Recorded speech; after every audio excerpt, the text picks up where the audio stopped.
Ramadan bulan suci, bersih. Apabila kita mau memasuki suatu tempat yang bersih, kalau jiwa kita, sikap kita, perbuatan kita belum bersih, tidak sinkron. Untuk itu ada 4 tazkiyah yang perlu kita bersih. Yang pertama, tazkiyatul niyah. Yang pertama, perlu kita bersihkan niat kita.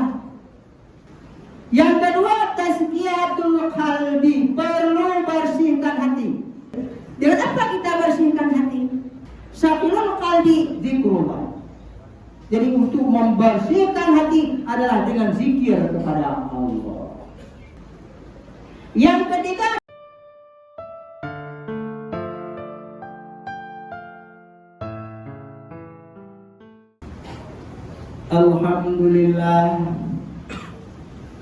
Alhamdulillahilladzi arsala rasulahu bil huda wa dinil haq liyudhhirahu 'ala dini kulli wa kafa billahi shahida.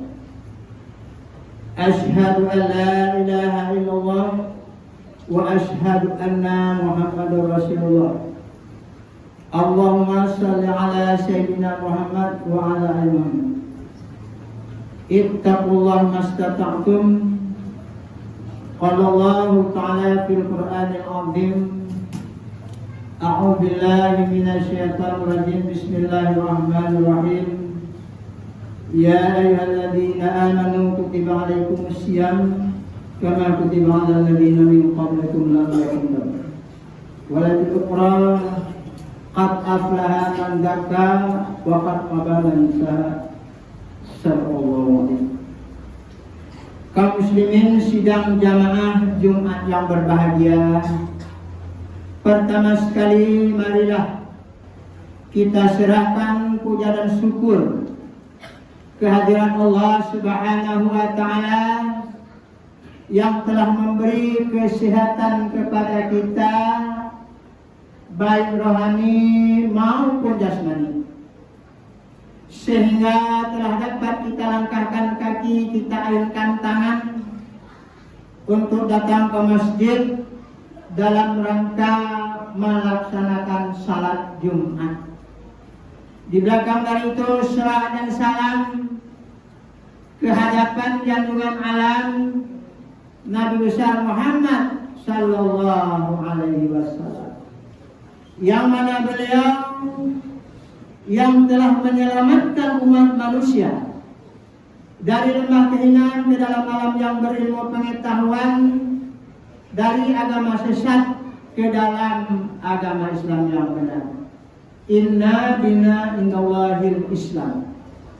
Agama yang diridhai oleh Allah, yang dicintai oleh Allah, yang disenangi oleh Allah, satu-satunya Islam. Kaum muslimin sidang jamaah Jumat yang berbahagia. Kalau ada orang membicarakan, mengatakan, mengungkapkan yang bahwa semua agama itu benar, itu salah. Yang diakui, yang diridhai, satu-satunya Islam. Kaum muslimin sidang jamaah Jumat yang berbahagia. Kita sebagai orang Islam hidup bukan hanya sekadar duniawinya saja. Sudah mendapat pangkat, jabatan, harta, anak, rumah, dan sebagainya. Yang paling penting kita pikirkan untuk hidup di hari akhirat atau alam bawah. Kaum muslimin sidang jamaah Jumat yang berbahagia. Apalagi kita sekarang dekat dengan bulan suci Ramadan. Bulan Ramadan bulan suci, bersih. Apabila kita mau memasuki suatu tempat yang bersih, kalau jiwa kita, sikap kita, perbuatan kita belum bersih, tidak sinkron, tidak connect. Jadi oleh sebab itu kaum muslimin sidang jamaah Jumat sesuaikan supaya connect antara diri kita dengan bulan yang kita masuki. Kaum muslimin sidang jamaah Jumat yang berbahagia. Untuk itu ada 4 tazkiyah yang perlu kita bersih. Yang pertama, tazkiyatul niyah. Yang pertama, perlu kita bersihkan niat kita. Kadang-kadang di masyarakat kita sering kita dengar, Saya mau puasa ini hanya tradisi malam saja. Saya mengalir. Itu sedikit. Ini niat yang tidak baik. Kenapa? Apabila kita niat yang baik, belum kita lakukan sudah tertulis. Misal, ambulan puasa nanti akan membagi-bagi titik anak yatim, pakai miskin, dan ini walaupun belum kita lakukan sudah tertulis pahala. Apalagi nanti kita lakukan. Maka oleh sebab perlu pembersihannya. Niat-niat yang jelek itu jauh-jauhkan. Banyak orang kadang puasa ada mau boleh ayo dulu ya. Jadi perlu kita bersihkan. Saya di bulan suci Ramadan akan saya bersih hubungannya dengan Allah, hubungan dengan manusia supaya saya bersih. Amat nanti masuk surga. Kaum muslimin sidang jamaah Jumat yang berbahagia. Kenapa? Niat itu perlu diluruskan supaya kita selamat dunia dan akhirat. Jadi niat itu walaupun tidak kita lakukan nanti. Ini sekarang saya nanti di bulan Ramadan akan saya lakukan salat tarawih, zikir, baca Quran. Walaupun nanti itu kita tidak dapat kerjakan, tidak apa-apa. Apalagi dapat kita lakukan. Yang kedua, tazkiyatul qalbi, perlu bersihkan hati. Dengki, dendam, iri dan sebagainya. Kenapa? Kalau hati kita mulai belum bersih, Ramadan masuk, ini belum ada sih berapa. Dengan apa kita bersihkan hati? Kullu syai'in saqilah. Tiap-tiap sesuatu ada alat pembersih. Lantai ada alatnya, kaca mobil ada alatnya, WC semua ada alat. Saqilul qalbi zikrullah. Jadi untuk membersihkan hati adalah dengan zikir kepada Allah. Apabila kita mengucapkan kalimat la ilaha illallah, kadang-kadang kita alergi. Ada orang baca zikir keras-keras, apakah benar? Nah itu zikir ada dua. Yang pertama zikir hati, qalb. Yang kedua zikir lisan. Abdalu zikir fa'alam annahu la ilaha. Seabdal abdal la ilaha. Zikir itu banyak. Subhanallah, alhamdulillah, Allah zikir. Tapi yang paling abdalu zikir fa'alam annahu la ilaha. Kita sebagai manusia dan berjaya zikir syariahnya tuh. Kenapa? Dengan kita zikir hati, katanya di ayat yang lain, ala bidzikrillah tatma'innul qulub.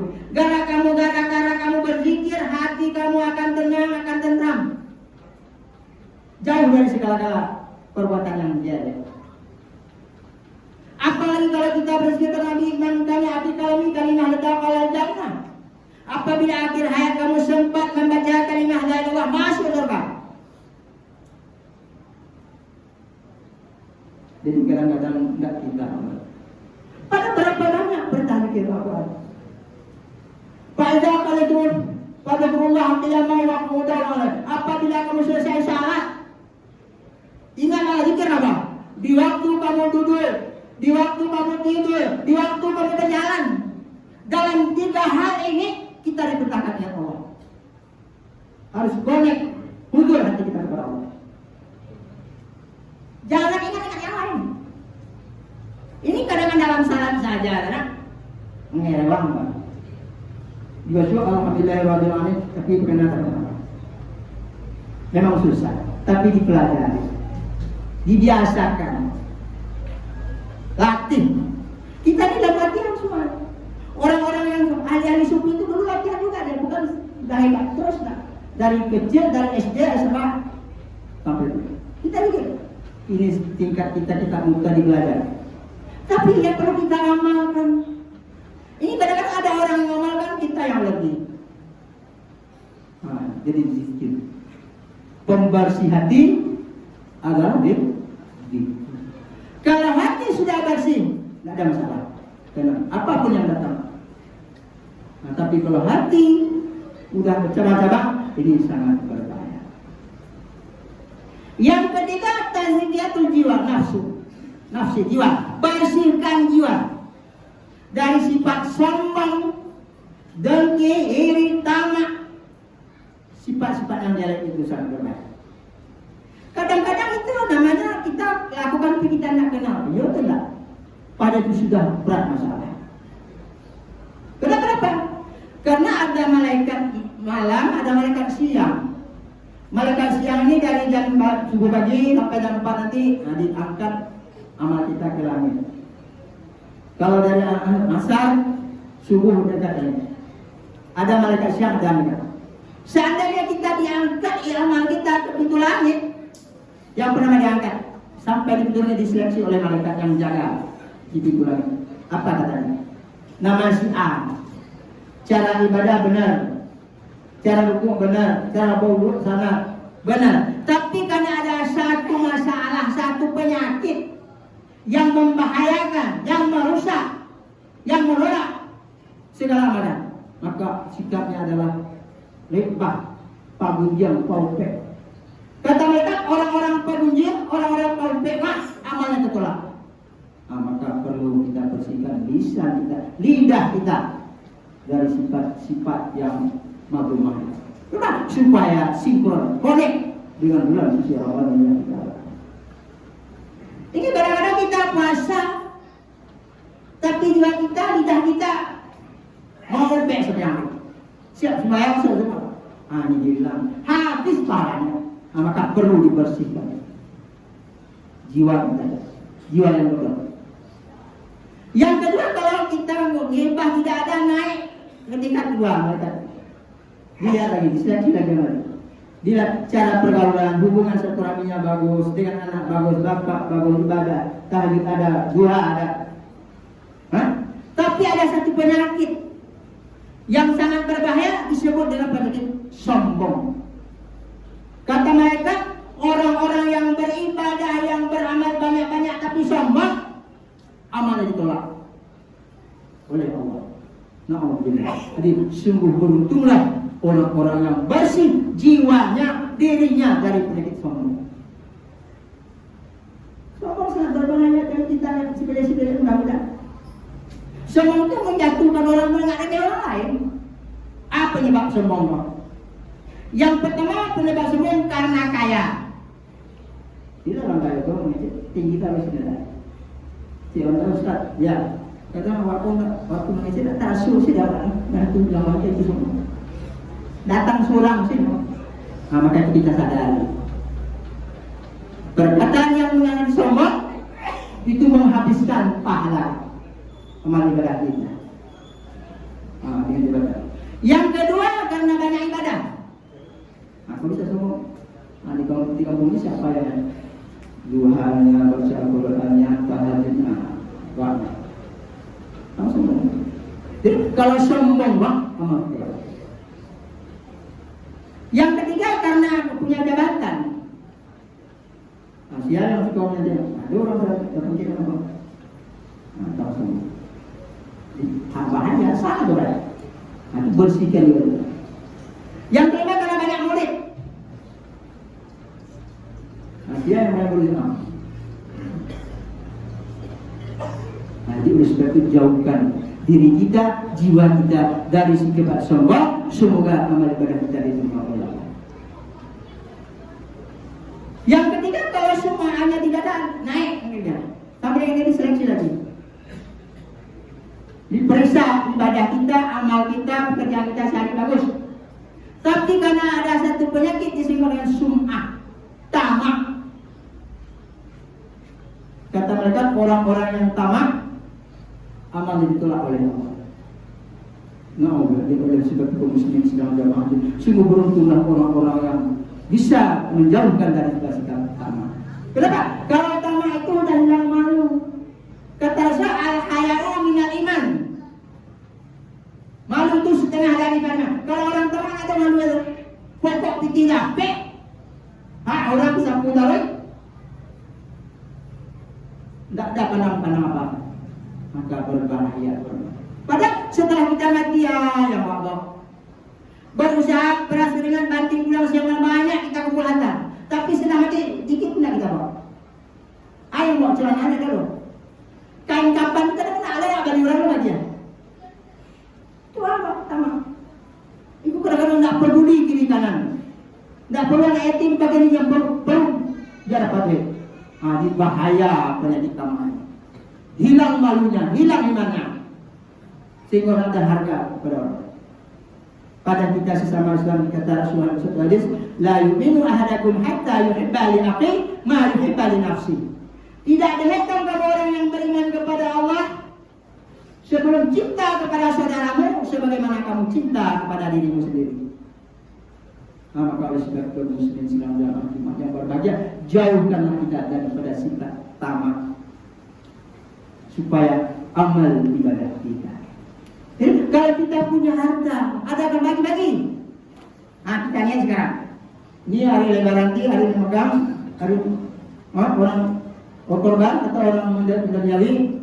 Nah, bisa bagi-bagi daging, bagi-bagi beras, bagi-bagi sembako. Itu perlu tuh. Walaupun tidak ada apa, nanti semua yang kita baca, pahala ada.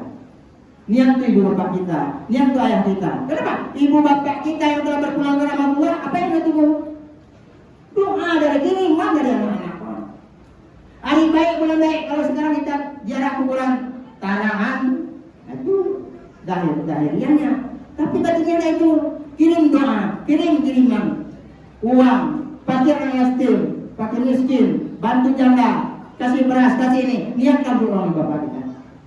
Karena dalam semua kegiatan yang kita lakukan, tolong silipkan orang tua kita. Karena salah satu orang tua kita itu yang membesarkan kita, yang membuat kita baik dunia baik akhirat. Tapi walaupun ibadah kita banyak, dengan ibu bapak kita tidak simpan karena ini sangat berbahaya. Nanti kaum muslimin jauhkan dari situ. Nah kalau misalnya tamak nak dia naik lagi, sampai nanti lihat ya semua ibadah berlancar. Tapi ada namanya sifatnya atau namanya ria, memperlihatkan amal kepada orang lain. Jadi beramallah dalam doa kita berdoa wa niyatana niyatal mukhlisin wa a'malana amalal salihin wa niyatana niyatal mukhlisin. Kalau kau berniat, niatlah dengan ikhlas lillah. Kenapa? Kita ada dalam salat. Kita salat Jumat. Usalli sunatan Jumat, kau salli fardhu Jumat, raka'ataini ma'muman lillahi ta'ala. Kita mau berdoa, naitu rafa'al hadasi asrani min awal udri fardhu alaiya lillah ta'ala. Kita mau berdoa, naitu rafa'al hadasi asrani min awal udri fardhu alaiya lillah ta'ala.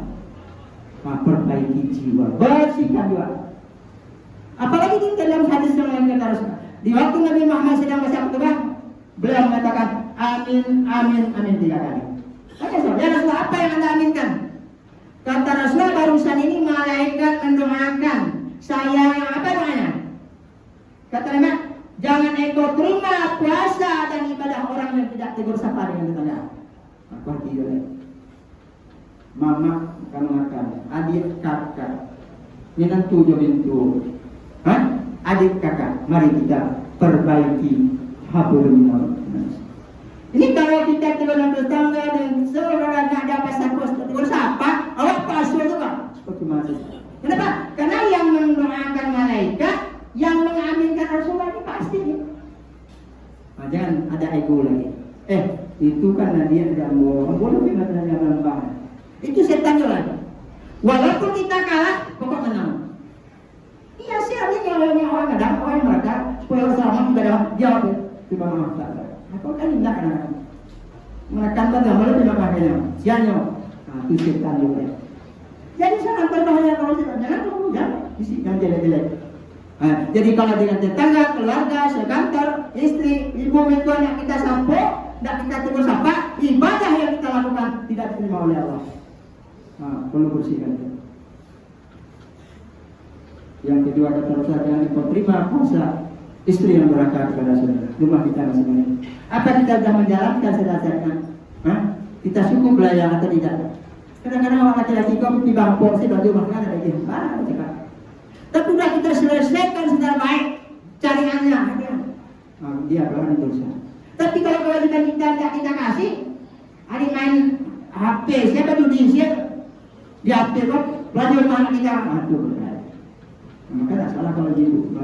Tapi kalau kita udah bagus, belanjanya cukup, tinggal aku kita buat ibadah, maka kalau dia melawan, dia dosa. Tapi kalau kita tidak cukup, membiarkan rumah tangga, kita lengah-lengahkan biaya makan dan sebagainya, nanti kita dosa. Yang ketiga kata Rasulullah, jangan engkau terima puasa dan ibadah orang yang tidak yang durhaka kepada ibu bapak.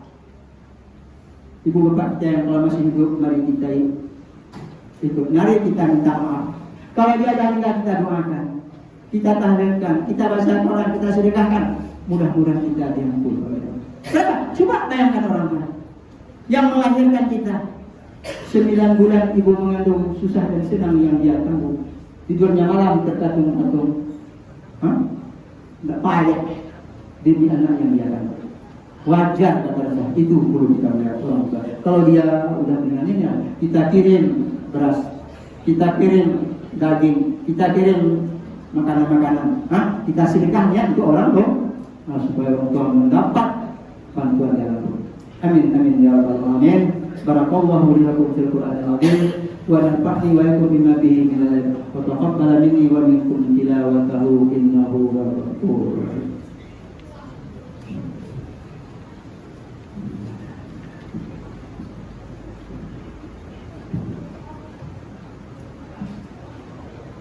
Alhamdulillah, alhamdulillah rabbil alamin, wassalatu wassalamu ala asyrafil anbiya'i wal mursalin wa ala alihi wa sahbihi ajma'in. Amma ba'du, usikum wa iyaya bittaqwa faqad fazal muttaqun. Qala Allah ta'ala fil Qur'anil azim, a'udzu billahi minasy syaithanir rajim. Bismillahirrahmanirrahim.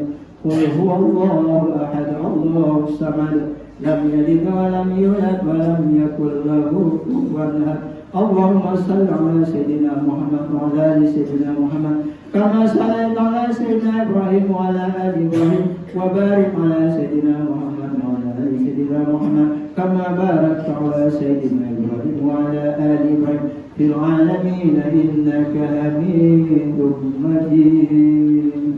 Allahumma ighfir lil muslimina wal muslimat والمؤمنين والمؤمنات الأحياء منهم والأموات وتابع بيننا وبينهم بالخيرات رب اغفر وارحمهم.